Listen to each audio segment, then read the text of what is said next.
sticks, no little 22s. Leave a stain on your wife beater, same color suit, black. Glock 9, I'm a fucking menace. You could call me Dennis. Feel a mook, get out my brother, man. I'm fresh off a sentence. He get caught, that boy gon' fucking sing like a lullaby. What they rapping, that shit non-fiction, vow to tell no lies. I won't ever testify, that shit ain't 100. I chill like you in the streets, but low-key running from me. I'm coming out your bitch store, yo. What's good, YouTube family? Thank you for watching another video of I Smoke Hip Hop. I'm your God Bless One. Hey guys, please look in the description box for the links and subscribe to all my social media sites. And please help me out by donating to my PayPal. Please help me out by donating to my PayPal. It's I Smoke Hip Hop Live. Links in the description box. Thank you for supporting the new YouTube blogger. To floss like a big dog. There's not as much money as people think in just being a rapper. So that's why so many rappers are entrepreneurs. It's all about you having the presence of mind to create other entities for yourself. When you hot, that's gonna always be there for you even when you come. The first thing you gotta look at is how can you expand it into other areas. Perhaps you start your own record label. That's a good place to start, since the top 5 hip-hop moneymakers of 2002 all run their own record label. When you're getting paid as the label itself, then you're making 2, 3, 4 times the money that the actual artist is making. Record labels save their sweetest perk, the joint venture, for their top stars. The artist runs his own mini-label and splits profits from his records with the parent company. Since signing Eminem to his joint venture Aftermath, Dre has been getting paid. Last year, the Good Doctor made nearly 11 mil off M sales. Signed Eminem, Hayes, triple platinum, doing 50 a week. To pull in more than $10 million in a year where you haven't released anything of your own, you know, that just goes to show you how successful Dre's been in this business. More money, more cash, more. Label ownership also took Jerzey from the hard knock life to big pimping. People don't know what I got in my bank account. I could have 0.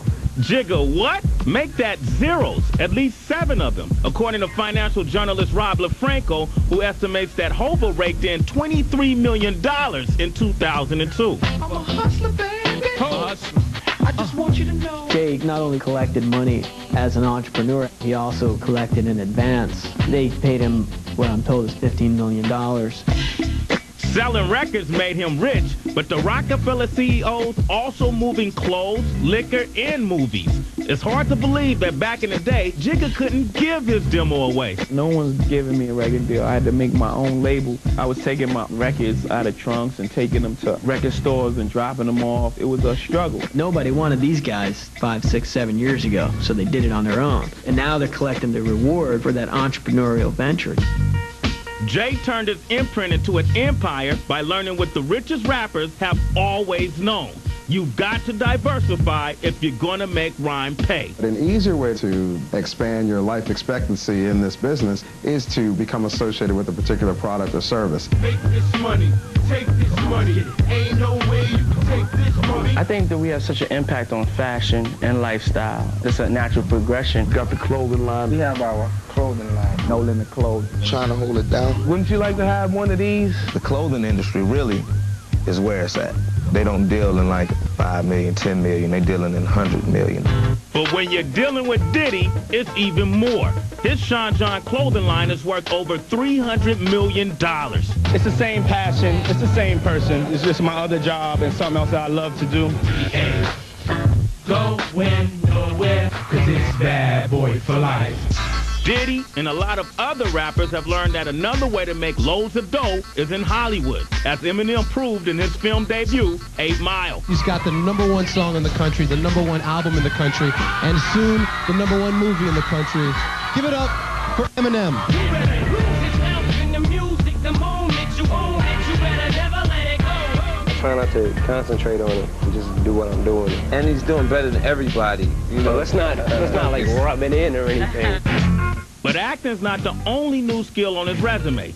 In 2002, he also played the role of talent scout, recruiting 50 Cent, hip-hop's hottest unsigned act since Biggie. I'll take credit for that. You should. Now that I roll with Dre, everybody show me love. When you sell like Eminem, you get plenty of groupie love. We said, let's do a joint venture. Dre came along, sealed the deal, and now I'm making money. That's the truth. In 2002, hip-hop's biggest earner was Eminem. Looks like Eminem, with everything included, earned about $29 million in 2002. He's got his record royalties. He owns the records of the D12 and part of 50 Cent. He's got his songwriting, publishing royalties. Now he's got his movie star money. M also headlined the Anger Management Tour. This guy single-handedly saving the record industry. This looks like a job for me, so everybody just follow me. 'Cause we need a little controversy, 'cause it feels so empty without me. In order for you to stay afloat in this business, you have to reinvent yourself, stay fresh, especially with hip-hop. Like, it's so changing forever. As hip-hop changes, so do the ways rappers can make bank. Because in the business, going gold means going broke. This right here will drive you crazy. And playing label boss used to be a foolproof means to fat cash. But with sales slumping, the only paper most aspiring rap CEOs will see from record labels is a pink slip. The records ain't selling the way they used to. So the joint venture thing is pretty much a gone game. They're downsizing on the joint ventures because they want to keep it all for themselves. Many artists are finding out that hip-hop isn't recession-proof, and many players have gone from cutting tracks to cutting back. But the true stars will always find a way to style and profile, even if it means tightening their belts. We definitely shooting cheaper videos. We about making a 4-course meal out of some Kool-Aid and some Franks. You'd be a fool to get into this business and not learn anything and not try to better yourself as an artist and as a businessman. It really is an education process that has to take place. Just how much money they're actually going to make versus what they think they're going to make. And there has to be sort of reality check that this isn't going to last forever. You always have to think about it like a squirrel stacking nuts for the long haul. You're only good as your last hit, so you got to count every dollar as your last dollar. It's rough out here for all of us, but you can't be done. I'm coming out your bitch though, y'all just like some vomit. And after I make her clean it up, I told the bitch who's coming. South K on the beat, South K on the beat, that little bitch and that, she a freak up in them sheets. She know I'm kinda ugly, it's like Beauty and the Beast. I was with my niggas, ain't been home in a week. We was stolo slime foreign, I should tearing up the streets. Ask your daddy and your mama about the fucking YJBs. Well, pull up in the Sprinter, had out to clear the scene. Lato, he be tripping, he's just rolling off a beam. He knew that he would hit the way Twork swung the beat.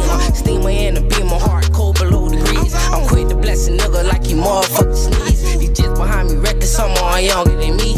No Nike, we gon' check it, ain't no flexing bitches me. No Nike, we gon' check it, ain't no flexing bitches me. You know RJB.